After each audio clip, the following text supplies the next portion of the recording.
dal leen ak jàmm yéen ñu ni bàyyi xel ci Mawahibou 221 mu nekk mbir mu rëy loo xamante ni taxawaay bu mag boo xamante ni kii di Mansour Diop di journaliste bu nekk fële ca Sen TV taxaw na ko bu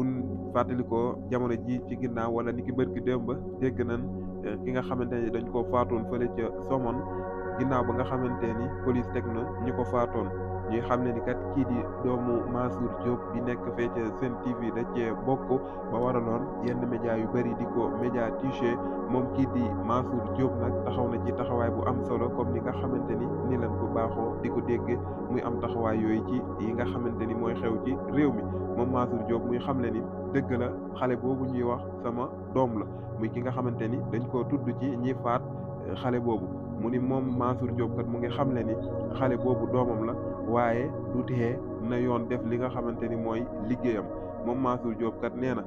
lii da koy jàpp ni kat nattu yàlla la waaye nekkul ni day wàññi dara ci moom muy xamle ni kat mu ngi sant yàlla bu baax ba nga xamante ni am na ñoo xamante ni seeni doom def nañ lu ni mel te kenn xamu leen moom Mansour Diop nag bu yàlla defee nit ñi xam ko ba doomam def benn ñaawteef ñëpp di wax ni doomu Mansour Diop la nee na loolu kat da koy sant yàlla waaye di jàpp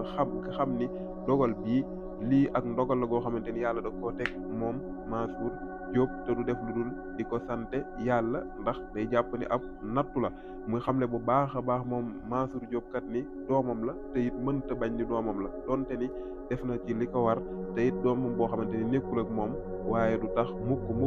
muy ginnaawal wala di wane ni du doomam moom Mansour Diop daal nee na